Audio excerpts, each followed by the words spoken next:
The garage door groaned open at 9:42 p.m. I watched from the car across the street as her headlights swept over the driveway. Over nothing. No second car. No bicycle leaned crooked by the wall. The porch light came on by itself, like the house was trying to warn her. Her phone buzzed.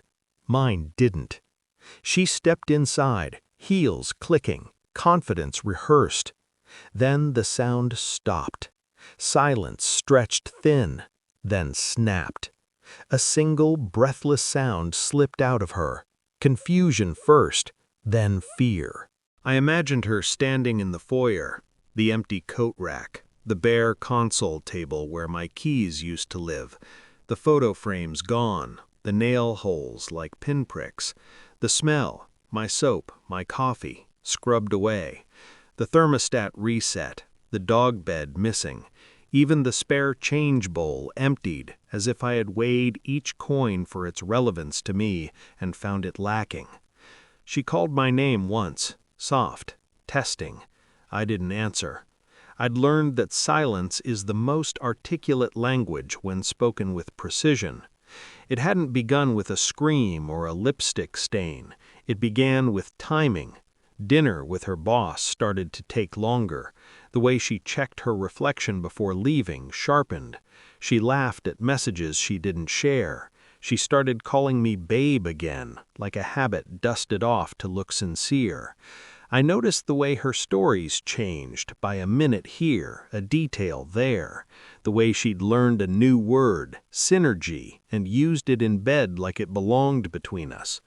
The way she stopped asking how my day went. Shock is loud. Realization is quiet. I told myself it was stress, promotions or pressure cookers. I told myself I was paranoid, that love makes cowards of the suspicious. But the truth doesn't announce itself. It drips. A receipt in the trash for a wine bar I'd never been to. A blazer that smelled like a stranger's cologne. Her phone face down at night, screen dark as a closed eye. I didn't accuse. Accusations are for people who still want to be convinced otherwise. I listened. I waited. I loved her carefully, like a weapon left on a table, untouched, visible. I became a student of patterns. Phone records don't lie, they merely omit. I learned the rhythm of her messages, short bursts between meetings, longer silences when she said she was present. I learned the route from the office to the restaurant she claimed she'd never heard of. I learned that his calendar and hers had started to rhyme. At home, I was gentle, helpful, predictable.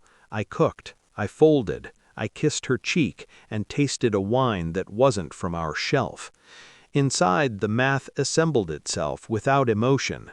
I backed up the shared cloud. I copied the lease. I scanned the insurance. I withdrew only what was mine. I took pictures of the rooms before they became rooms without me. The house became a checklist. Each object asked a question. Are you coming with me? I answered honestly.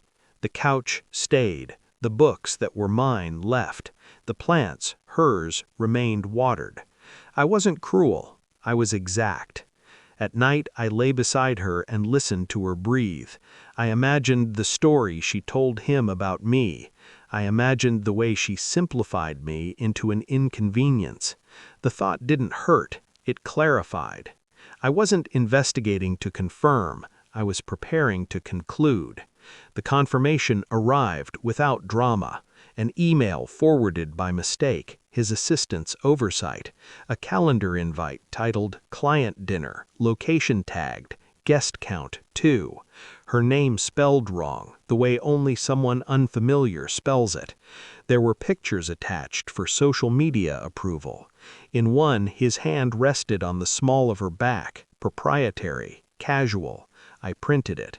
Paper makes lies heavy. That night, I placed the pages on the kitchen counter. I asked one question, the kind that opens a door you can't close. How was dinner? She smiled. Then she saw the paper. The color drained. The smile folded into itself like a bad trick. It's not, she began. I nodded once.